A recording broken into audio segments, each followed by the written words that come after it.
Good evening, everybody, and welcome to the very first info circuit with the Irish EV Association.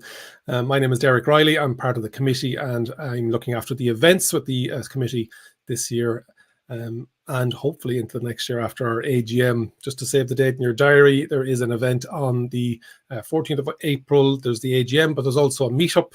So the AGM is for members of the association to come along, vote in the new committee, and talk about and listen to what we've done as an association over the last number of months and the year. And then we also have an EV meetup in the same venue that afternoon. So really looking forward to meeting you all. Tonight we have our first info circuit, which is going to be a monthly webinar that we're going to host across our Facebook page, across our YouTube channel, and across our LinkedIn. So if you are watching across any of those platforms, can you jump into the comments and let us know that we're coming through loud and clear. Delighted to have our first guests on tonight, our corporate partners. We've got Thomas O'Hagan coming in live from Weev HQ. What Thomas is going to do is explain who he is, what Weev is all about, and then we're going to take questions as well coming in across the different platforms. So, Tommy, how are you? Yeah, good evening. Thanks, Derek, for having us on at the first info circuit. So great to be here. Had to set the standard high, Tommy. So it's all good. We've had a couple of other corporate partners reaching out after seeing all the advertising over the last 24 hours saying, oh, can we be involved? Can we be involved? So we're delighted to have Weev on first because it's great to see what you're doing in Northern Ireland, but also what you're doing moving into the south with the faster project, but I won't spoil your presentation, etc., in the border counties, but further afield as well. And great to see it. Kids are in bed yet or getting ready for bed, or what way is it working up there? I can't hear them at the minute, so noise cancelling headphones. But what I'm going to do is pull up the presentation that we have for you. We're going to pull myself and Thomas off the screen, and so it's got to be full screen, but we'll be jumping and asking a couple of questions, and Thomas, I'll hand over to you and I'll be moving the slides on for you if that's okay. Okay. Yeah, thanks again, Derek, for inviting us on here to the first of the info circuits. And it's great to be supporting IEVA as a corporate partner. It's great work that they do, and lobbying and promoting the adoption of EVs and the uptake of EVs and the EV charging network and the demands that has and will continue to have as we grow the network throughout Ireland. So thanks again for the invite, and you can click on, Derek. Yeah, I suppose who are Weev? The network was launched in July of 2022. And I suppose the network's continuing to grow and has grown to over 200 publicly available charge points across the network. And as the pipeline of opportunities and legal processes and grid connections come through, we're seeing new stations coming on week by week. And again, we're over 5 megawatts of installed capacity of infrastructure currently within the network. And again, we've huge targets and huge growth plans to really accelerate that growth over the next couple of years. And again, that was, I suppose, when we went to the market looking for investors who kind of believed in our story, believed in what we're trying to do. Again, it's not just about the installation of charge points, it's everything that goes with that. And Octopus was definitely the front runner in that for ourselves, being such a large GB-based technology energy company. It was a great kind of partner, and they've backed us all the way in our business plan and are really supportive. So it's a great partner to have on board, and again have committed large funds to back us in that rollout. Recently we were voted as the Charge Point Operator of the Year in Ireland, and again that was a great sort of testament to not just what we've done in the short time, but into the team really that has been built in behind Weev. And this was the great lengths that we try to go to build out a really reliable network, a network that our customers can trust, a network that when a customer turns up to a charge point that it's operational. And if there is improvements that we can make, and again, we're constantly listening to our customers, getting feedback from our customers, watching the network, doing all the monitoring in the background to really optimize that user experience, because that's the big thing for people when they're moving to EV, is that they can trust the charging network when they maybe have to go on their first journey, get their first charging session. I'm sure it's all very alien to them. Maybe a lot of people on the webinar here are maybe seasoned users of charge points, but again, those first time users are really important to us, making sure that they get that first great user experience, that first charge that gives them the confidence to really go on those journeys and to drive further and to suppose speak to their colleagues and their friends and their peers to let them know that this EV thing is not as bad as maybe some of the press would make it out to be. So that's really important to ourselves.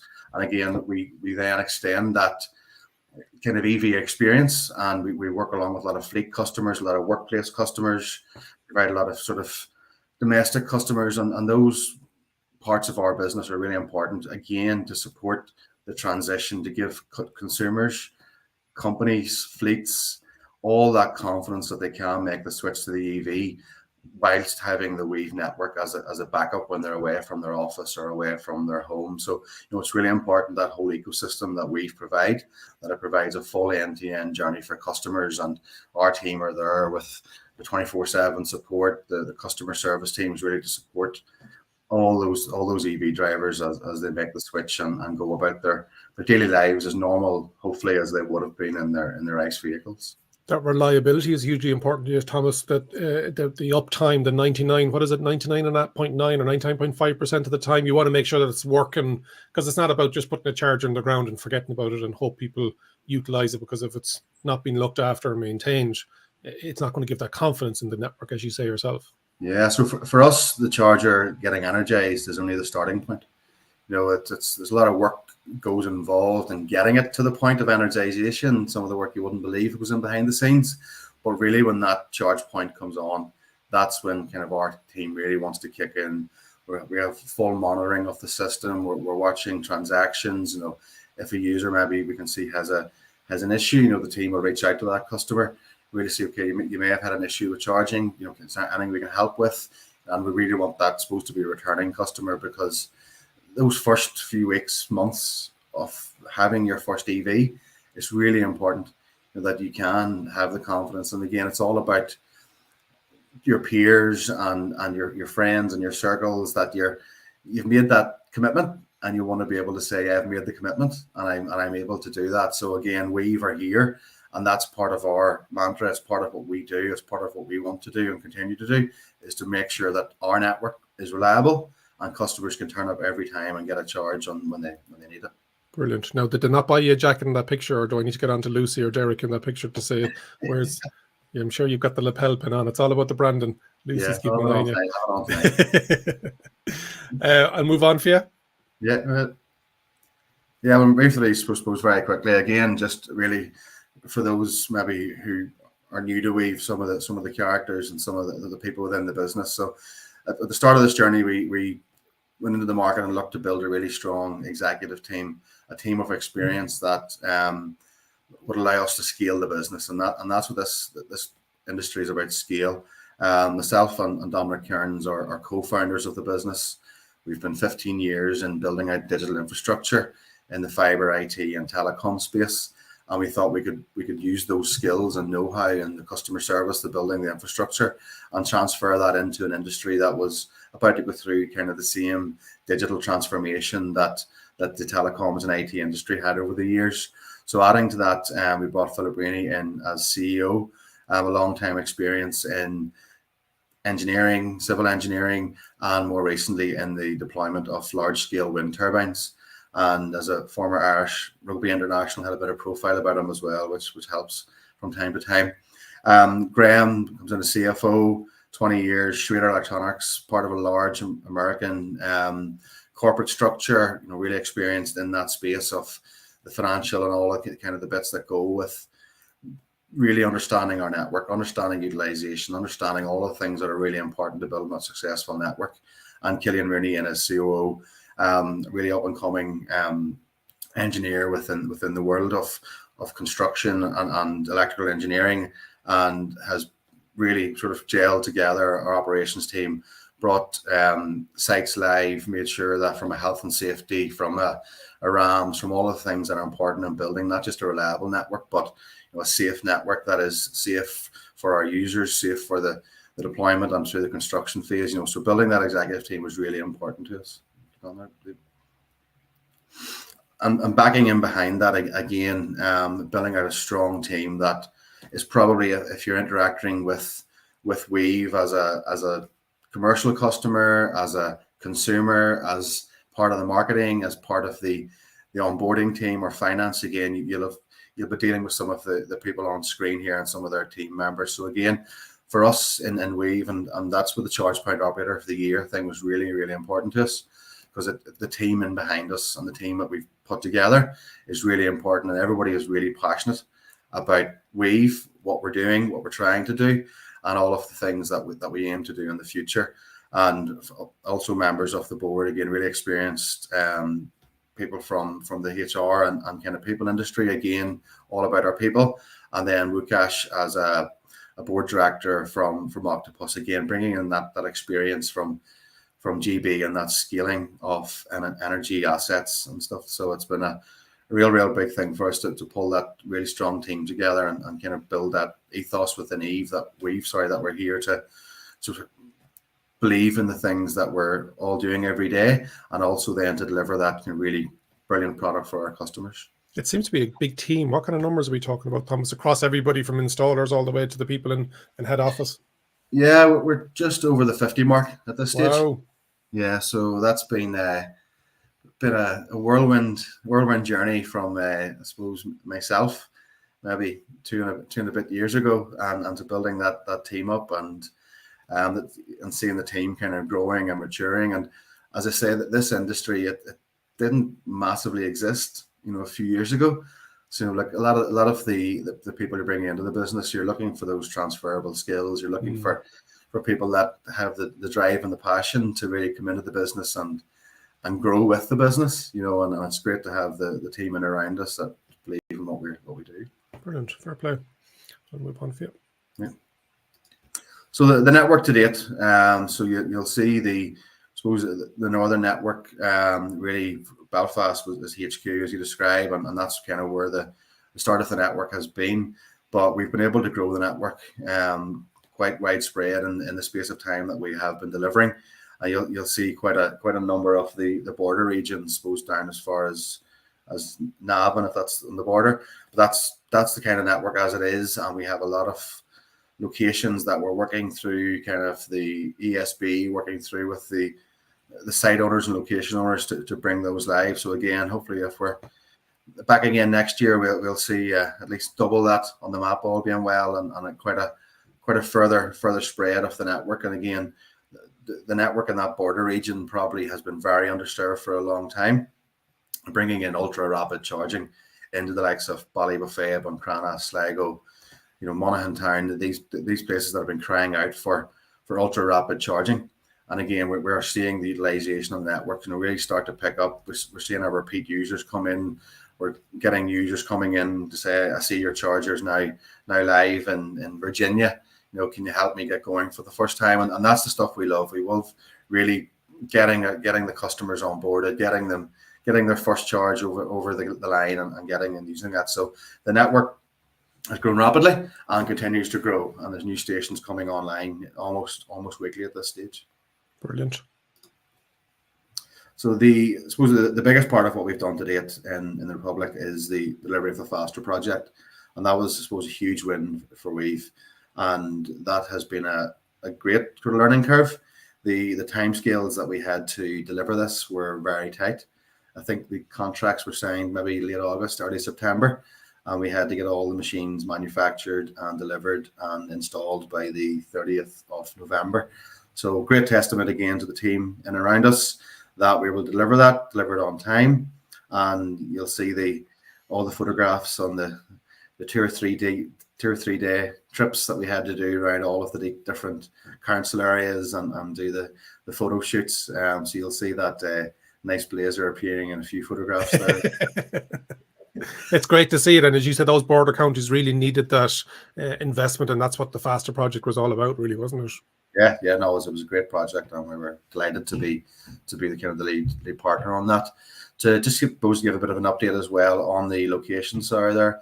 We have out of 14 of the locations, 11 are now live as of Friday evening, with Monaghan Town coming online.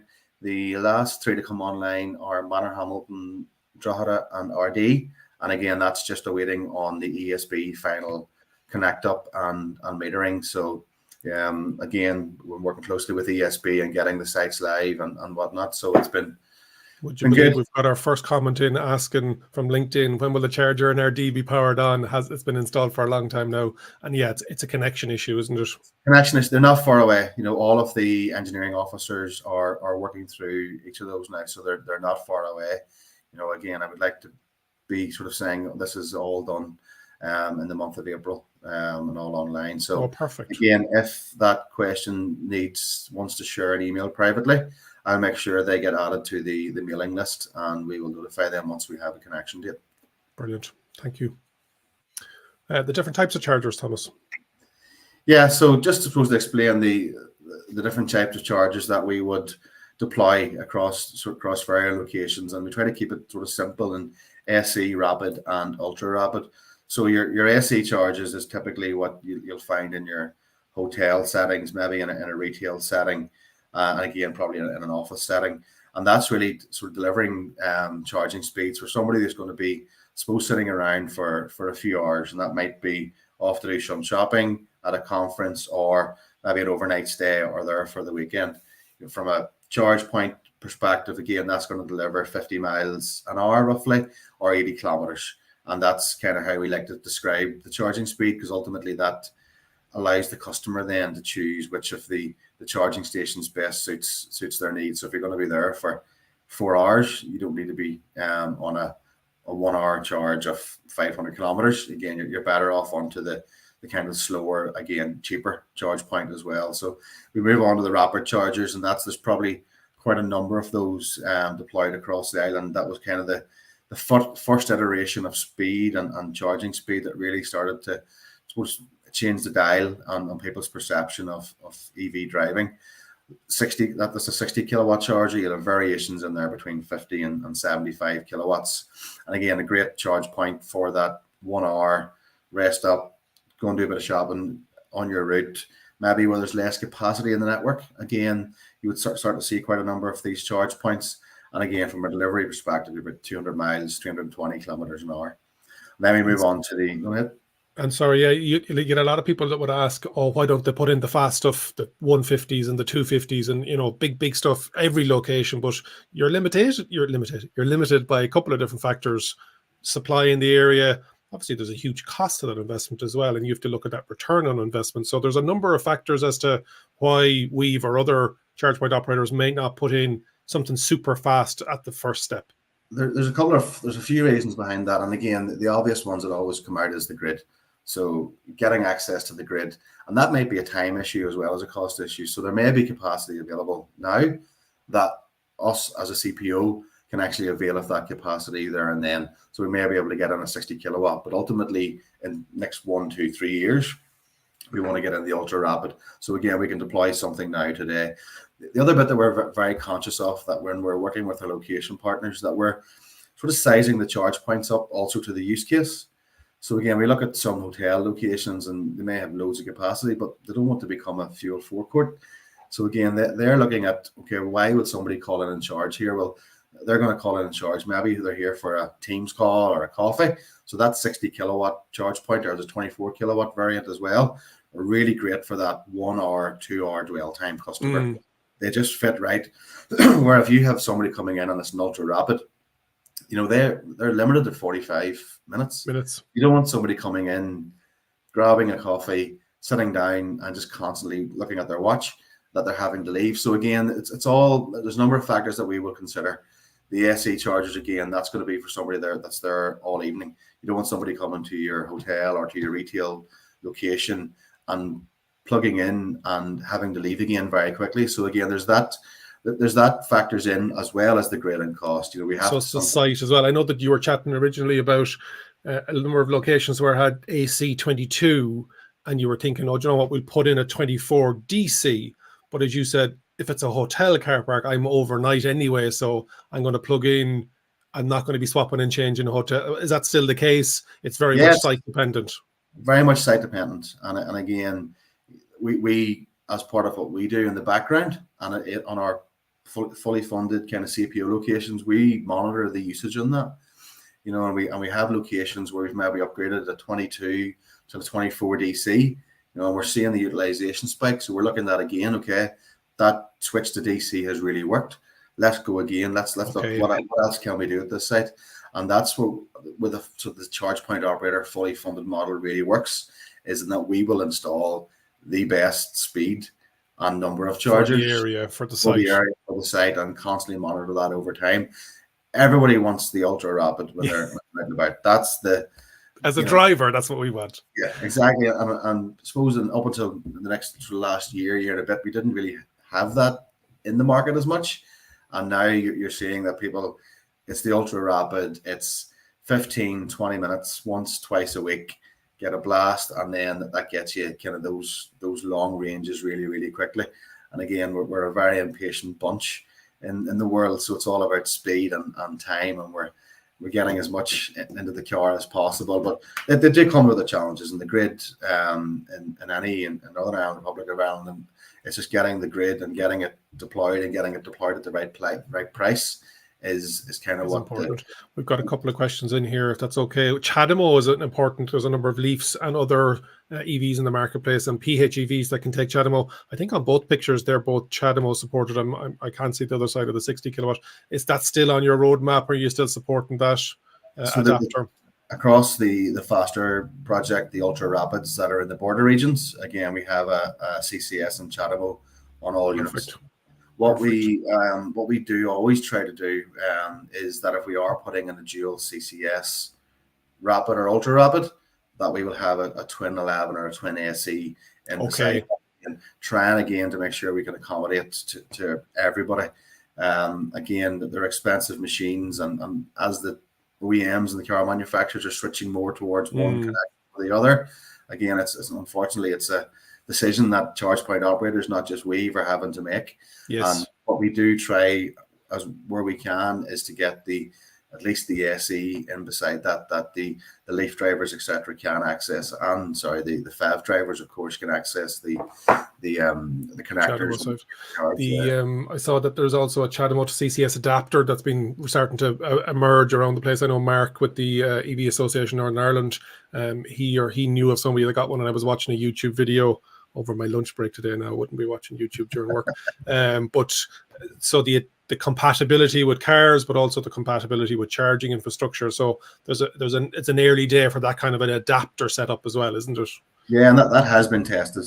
Mark and the guys have tested that on our network, and it does work. Brilliant. Oh, so I was straight on the phone to Mark actually too. When you saw it. Where did you get that? Again, that's something again that we, as an industry, may be able to look at and adopt as that technology matures. That there may be a connector that can be connected to the charge point or to the cable that can be accessible via users. So you may have a twin CCS, but CHAdeMO adapter on site, and these are innovations and technologies and things that as an industry we may have to start to consider to make sure that we can serve as many users as possible. I have another question in for you, Alan Doolan. Recent trips to Killarney and Derry, Monaghan, Roscommon. He didn't hit Mayo, the best county. I've come to the conclusion that destination charging is as important as DC charging on many main roadway national routes. So, it's the ABC rule, isn't it, Thomas, where it's always be charging wherever you're parked. Yeah, and again, if you look in, I 100% agree with that point. Again, as you look into more mature places like Sweden and Norway, and these places, come up with ubiquitous charging. Again, it's that you're charging wherever you're plugged in, and if you're en route and you need a charge, and that's just that day's journey, you plug in and you take your 15 minutes, your 30 minutes, whatever it might be. But myself and others, we prefer to get there to the destination, plug in, leave it there for the couple of hours, go off and do our bits and pieces, or do our meeting or whatever that be, and come back and the car be charged. Because again, it's all about you're trading time. So if you have the time, you can plug into the slower chargers, and a lot of time they tend to be a lot cheaper as well. Exactly. So it's that piece that, again, as that driver and others have probably noticed, that they will adopt their own habits and their own journeys, and what users are doing is forming habits today. So if I go to a certain retail park or a certain hotel or a certain location and it just works, that becomes the norm. And I don't think businesses, whether it's hospitality or destinations or even offices and commercial outlets, a lot of them haven't really, the penny hasn't dropped them yet, in the sense of, if I have a charger AC, more people will come to me because they know that they're going to get a charge while I'm having my business meeting, or when I'm in with the kids and I'm shopping, or whatever it may be. It's starting, but it's not quite there yet. I'm not sure if you'd agree with that, but I know we'll be talking about potential expansion and what kind of sites you're looking for in this presentation as well. Yeah, I definitely think the SE in a lot of locations, but that mix, I think, for us is always very important. That you may have a customer who is the 1 to 2 hour customer, and then you may have the 4 to 8 hour customer. So I think having that mix, nice, as much as you can on locations, really provides that use case. And again, if I'm in a retail or a hospitality business, I want to keep people there for longer, exactly, and spend more, and that's where that kind of mix really adopts and works. Matthew Seeley, Chair of the Irish EV Association, great to see the rollout to date and more coming. And he also has a question regarding what's been the most interesting challenge to date that you can talk about now, Tommy. I'm not sure. I'm sure there's stuff, just put a caveat in there. It's the most interesting challenge to date. It's a tough one to answer on the spot, though. Is it site? Was there a funny site that you had to try and figure out, or was it a grid connection, or have you been iced by something for a number of days and weeks where you couldn't get something? I'm sure there's lots of stories that if you start thinking about it. Yeah, no, well, definitely one of the, I suppose, the most, if you want to use the word, famous sites for us is the milling company. Okay. On a pig farm, 500 meters or 500 yards from a busy road in Northern Ireland, just outside Ballymena. And again, that was a location. It had capacity, allowed us to get sort of high-powered chargers into the ground very early in the network rollout. And again, it was a site that we're going, will it work, won't it work? But it's been really busy, and it's almost been something that customers go and seek out. Very good. I know the site you're talking about, because there's a rapid and an ultra rapid, or there's a couple of them there, isn't there? Yeah, that's correct. Excellent. Yeah, so that's been really good. Matthew, there's one for you. Matthew drives a couple of EVs, but up to Ballymena now on your next road trip to tick it off. We'll head back into the presentation. One more question from a LinkedIn user. Do you have any plans to install hubs, so multi-units? I know that you have 1s and 2s and 3s at the moment, but what way is it looking regarding expanding those sites to larger number of bays? Yeah, so again, within the pipeline and the rollout, probably circa about 20 sites that we're working through, that some may all come through or not, depending on grid connection, that we'll probably be able to announce probably pretty soon that are coming through with those kind of 6, 8, 10 bay configurations. So our plans is to move and do the ultra rapid hubs, and that's where we want to drive ourselves towards. Again, the sites that we have live with maybe 2, 4, 6 bays at the moment. Again, a lot of those sites are going through kind of discussions with the DNOs, north capacity. We get more capacity. We've one of our sites in Belfast. We're actually testing some battery technology as well, and that site will be live start of May. And that's check really the diary there. back in the end of the month. So that site is in build. Again, it's a very busy location. So we're moving that site from a 50 kilowatt DC up to a 200 kilowatt DC. Oh, wow. So that machine is currently being built. And that's at the park centre just off the M1 motorway. So anybody coming into Belfast will be able to avail of that. And that is something that's imminent, that's going in the ground. And this goes back to you monitoring it and seeing usage and saying, well, you know what, if we can get the capacity, we'll be able to sell more kilowatts, and drivers will be able to get through quicker and all the rest of it. So you're not resting on your laurels. Great. That battery technology is an interesting technology. So again, it allows us and other CPOs to move quickly. Yes, you're not reliant on that grid connection. Yeah.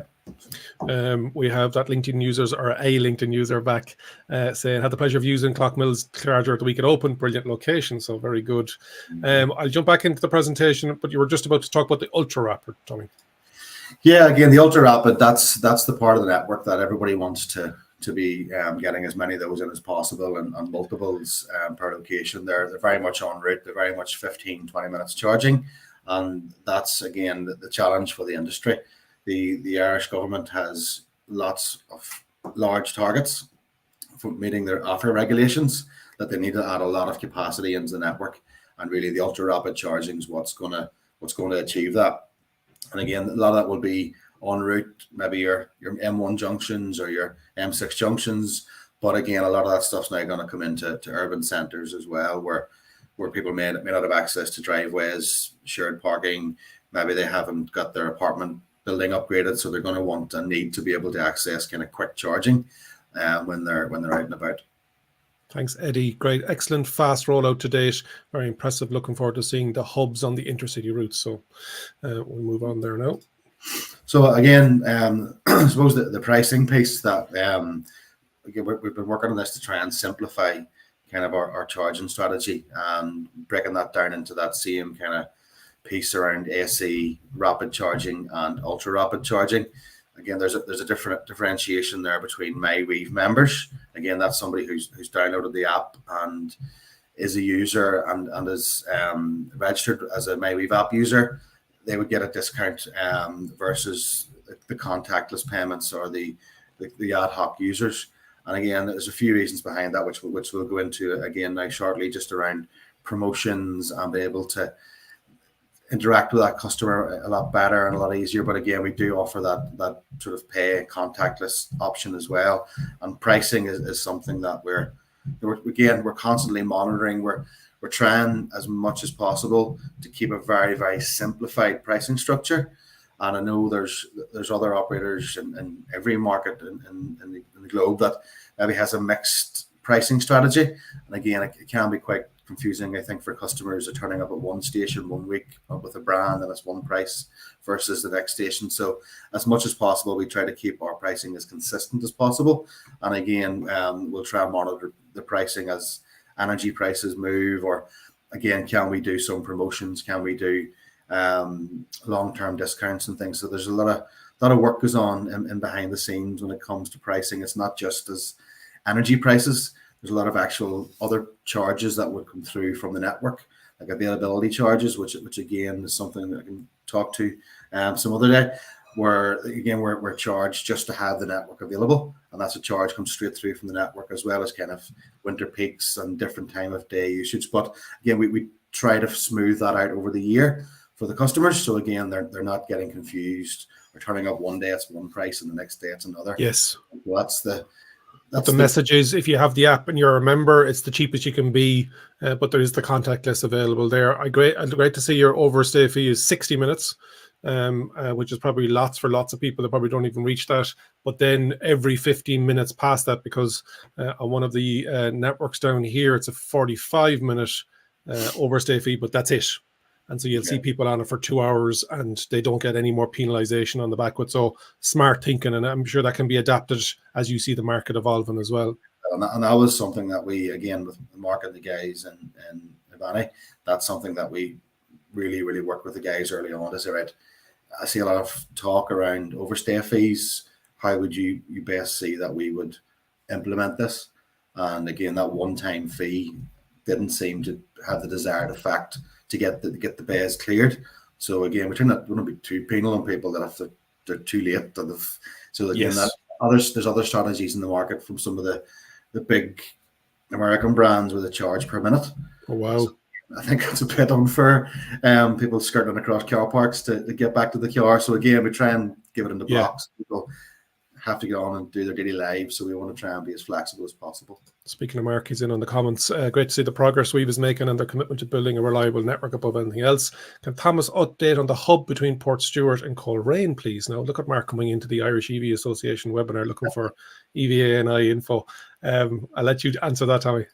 Yeah, that's one. The design is done, the planning is in place, and we're at just legal stages with the client getting the lease in place. That's the final hurdle in that. Unfortunately, can be sometimes quite a difficult hurdle. Is the legal. But there's all hurdles that have to be, and do it right, do it once, do it right, and that's the way it goes. Irish Cockney Viking, why is there a connection charge? Yes, again, connection charges that comes through from the payment providers. So there's check connection charge hits us. There's platform providers. There's AWS fees. There's all sorts of IT fees in behind that. So and again, back to the simplicity of pricing. We don't charge different rates. It's just flat rates that we get hit them behind from different charges from different reasons, and it just, unfortunately, have to pass those through. Yeah, that fee, I think, is more so whether it's a small or a large session, you're hit with the same amount anyway. You could put in a system where it's a percentage of the overall, but as you said, it just starts to get messy then. Whereas at least I know 30 cents or 30 pence, there's a connection fee, you know, whatever the price is, it's less than a kilowatt of the overall charge if I'm filling it up. And then the last comment before we move on is Matthew saying, I'll be in Donegal next week. He's looking forward to testing out a few charge points in that border region. So looking forward to that. Next slide, Tommy. Yeah, again, back on to the kind of the payment options that customers have. So the MyWeev app and the MyWeev fob are kind of the main users that we see on the network. Again, consumers, if they go on, once they download the MyWeev app, again, we can share the links after the webinar here. They download the MyWeev app, they set their payment method. That gives them full visibility of the network, where they can charge on the network, how much charging stations are. It'll guide them to a charge point as well if they need that. It also gets, as a MyWeev app member, that 5-cent discount across the network. Once you're in the app as well, you can order a fob, and that fob then links directly to your app. So you may not have to use the app ever again if you don't want to. You can just tap your fob. And if you order that app, we also load the fob. We also load that fob up with €5. So again, customers can get their first charge on us, and it allows that if they come in, it's the first time using our network or a network, that again, that first kind of learning experience is on us. I know others in the market may charge for that early doors, but we think it's best that we give the customers the free charge first. I was on one of the forums only this morning, and somebody was saying, oh, if my mobile phone runs out of coverage or runs out of battery, and if I don't have, and I was saying that there are fobs available, so it's perfect to see this. You don't need anything. It's just that fob is attached to your account, so it'll activate without even phone coverage, which is great. Yeah, that's, again, like some people love the fob, some people love the app. It's just everybody's different, so we try to offer as many options as possible. The other piece then obviously was the contactless, where customers come up and use their Apple Pay, Google Pay, their credit card, their debit card, whatever it is that may be. Take the connector out, plug it in, and tap the contactless, and the charging session starts. Tap it at the end, the charging session stops.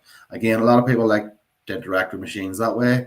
They don't want to have multiple apps. They don't have fobs, and that's just how they prefer to do that. Or maybe the first time coming to a charge point, they may use that method, and then they may access the Weev app maybe thereafter.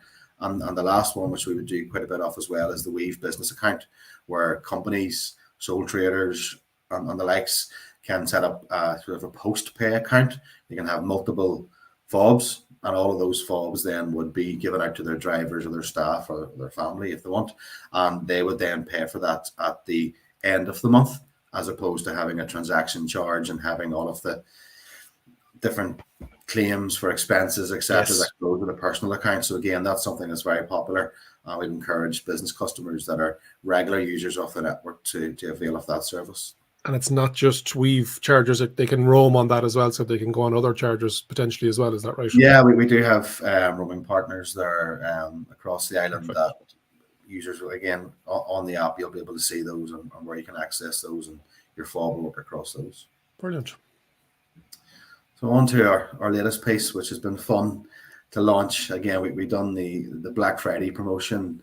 I think it was November time, where we launched free charging across the network for the day, and the spike in usage was crazy. But again, it showed that those customers really wanted those promotions and wanted the access kind of discounted charging. So we've come up with the concept of Weev Wednesdays, and we'll do these sort of over the year and we'll mix up the promotions. The first launch was on Valentine's Day of this year, where again we give free charging across the network. So if you were a MyWeev app user, we were able to communicate with you, make you aware of the free charging for the day, 24 hours, and you were able to access that. The spring launch last week, Weev Wednesday, was whatever you spent charging on the day, we loaded that back in as credit. Oh, very good. So if you spent 20 quid on charging last Wednesday, I think by Friday, the 20 quid was back into your account again as credit on the app. So again, this is all about promotions and trying to give back to customers as such that are kind of using our chargers and our customers of Weev. Brilliant. Excellent idea. Looking forward to seeing more of these throughout the year. So again, we'll go into some of just the sites and some of the makeup and some of how we do what we do. So again, this is the Gateway Hotel in Dundalk. Again, you'll see that mix of formerly the Crown Plaza. You'll see that mix of ultra rapid and AC charging. So again, I think that site has 6 AC chargers, and then the ultra rapid is just about to go live again, I believe, this week on that site. So that'll be another new site into the Republic. That'll be going live with chargers. So you'll see the big things around the Weev lollipop, as we've described it in-house, beside the ultra rapid charge point there, really to show that it's a Weev charging station. How do I use this charger? How do I download the app? And all of the information that we provide to customers, all provided on the information board. And again, these are all things that we try to do and improve on as we bring more sites live. Brilliant. The max capacity on the rapid ultra rapid charger is what, Thomas? It's going to be 120 kilowatts. Okay, perfect. So some of the, I suppose, the capabilities in-house that we have built, the team as you described at the start, Derek. So again, if we're working with a location partner to get a site live, so all of that technical design in-house has all been brought into our own team. That when a location partner is working with ourselves, again, we're not relying on third parties. It's in-house to come together with technical design, to go back with different iterations with the customer to say, this is, do you like this? Do you like this? Can you move the charger here? How does this work for you? To get to that final agreed location, we look after all of the DNO connection, be that ESB or NIE, that we take the whole journey, and that is not something we ask a customer to get involved in at all. From a charger selection perspective, that's something, again, we'll collaborate with the location partner to say, right, want to get some ultra rapid in here, we get some AC in here. How does that mix work? Okay, let's agree on that, and let's get that built. Installation, again, all of our installations are done by tier 1 contractors. We have our own in-house commissioning team that brings the chargers live, takes them through all of the testing phase to make sure those charge points, when they come online, that they're going to meet the sort of requirements of our customers when they come to charge. And again, a huge thing is that 24/7 by 365 support for customers, that if they are at the point of charge and they are having an issue, that again, that they've a phone number to contact, somebody that they can speak to help them get charged and get on their way. Very good. Operations and maintenance, again, we talked about the uptime. That's the key differentiator between networks. The key differentiator is making sure the chargers are online. So again, our local engineers are monitoring of the network. Our uptime sort of we're targeting 99.9% uptime, which is beyond what the industry requirements and regulations are. But again, that's really us striving to be kind of that reliable network, and that's what we want to be known as. So I suppose on that point, Derek said I could do a sales pitch. So the big piece is that we are on the lookout for new locations. So if there are locations that you feel would be crying out for charge points, or if you are a site owner or a landowner, again, we'd be very welcome to come and sit with you, tell you more about Weev, how we can provide a solution to your location, and take you through that kind of journey of how the commercials work, how all of the charging experience works for customers, and the whole kind of process and program to get the chargers live. The commercial model and all that, we try to keep it, again, very simple. From a location partner perspective, it's a zero capex model to the landowner or the site owner. Weev covers all costs, DNO costs, design, everything that's involved in that. We work on a bay rental and a profit share model. Ultimately, the bay rental is a fixed income guaranteed, and the profit share then means that we both share on the upside as the more EVs come onto the road, and we're both kind of vested interest in the success of the charging experience and the charger utilization over time. And there's no liabilities or ongoing costs that are set against a location partner that's all bore by Weev and stays within our remit. And so there's probably people watching this that know of locations that would say, do you know what, this would be great for AC or DC or that mixed use chargers, be that destination, be that commercial, be that en route charging. So you're happy to have conversations with all of these people just to see if they're the right fit for you and you're the right fit for them. Yeah, that's it. And that's something we'll invite anybody who wants to share anything through. We look at locations. If there is contacts there, we have our desk-based team, we have our field-based team, we have our survey team that will all go out and do the assessment. They'll assess the grid remotely. They'll look at the upstream and look at all the kind of the DNO options that are out there, give them examples of similar locations, how they have performed, and maybe some of the sort of other parts of the experience that customers are getting, like coffees and add-ons, visitors, that again, the bits that we don't, I suppose, profit from, but again, where our location partners do. Very good, excellent. Yeah, this one of our happy location partners, Terry in the Balmore Court. Yeah, it's a great example that that site was initially proposed as purely an AC charging location. Terry was very early into providing EV chargers at the location, but I suppose he got to the point he wanted to grow it and wanted to expand it. We initially looked at AC only, and that the 24 DC option we had became available just before the deployment. So we made a quick switch out and deployed the 24 kilowatt DC. The site was really successful. We worked with the DNO and the grid, and we were actually able last year, actually over Christmas, to get 120 kilowatt ultra rapid charge point into Terry's location and the Balmore Court just in Enniskillen. So that's taken that journey of customer through the AC, very small DC into the ultra rapid space. And again, Terry will be well known in Enniskillen now as the fastest charger, in the town. So he'll get those customers coming to him that are not maybe going to stay, excuse me, but he's also now launched the recharge cafe, I think, in the very good as well. So I think it's a coffee and it's an honesty payment as you leave to get a coffee while you recharge. Brilliant. But as you said, EV drivers start to know where these chargers are. Members of the public that don't drive electric vehicles may not necessarily know which car parks they're in and what venues they're located in, but very quickly via the app or just word of mouth or talking to people say, God, there's a 120 kilowatt unit there. I must call in there for a cup of coffee and get a quick charge. Yeah, that's it. It's great. So you've got the power.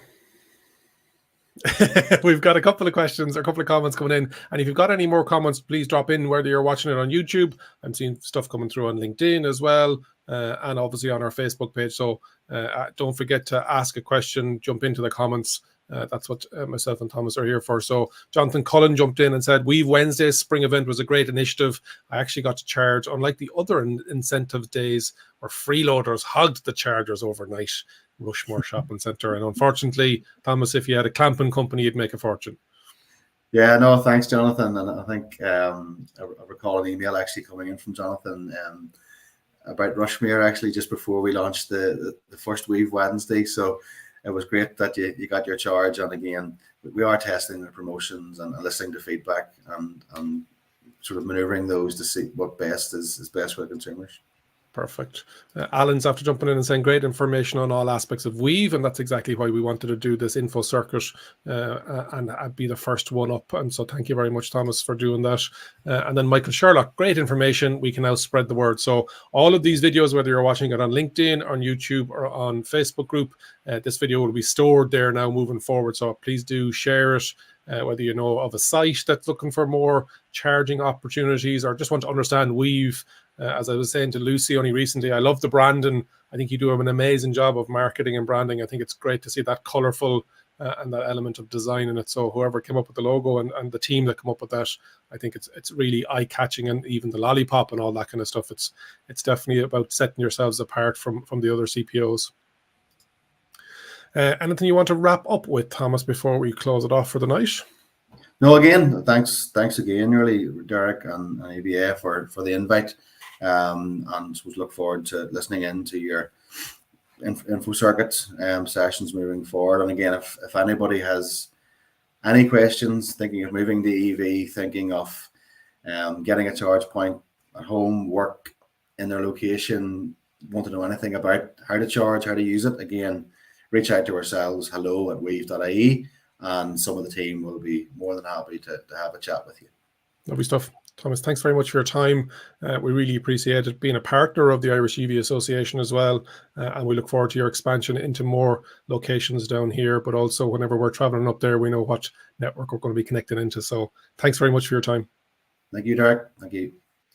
Just to wrap up, after our first episode of the EV Circuit, we have the AGM, and at the start of the session I said the 14th of April, and I was getting confused between an event that's happening up with EV Association in Northern Ireland on the 14th, but down here we have the Irish EV Association on the 21st, the following Sunday.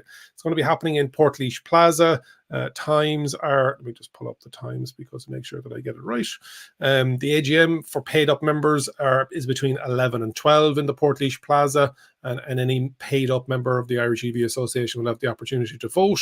And then we have the EV meetup in the same location, because we're going to be down there anyway, and that's going to be happening from 1 to 3. And we really enjoy those meetups because it's where other EV owners can start to chat with each others. And I remember one of the first ones that I attended, it was somebody that had bought a car or was thinking about buying a car, and he wanted to understand some bits about it or see the size of the boot or talk to an actual owner. So it was great to see the people connecting people, potential EV owners with actual EV owners, because there's a lot of fear, uncertainty and doubt and misinformation and disinformation out there on social media and some of the media there at the moment.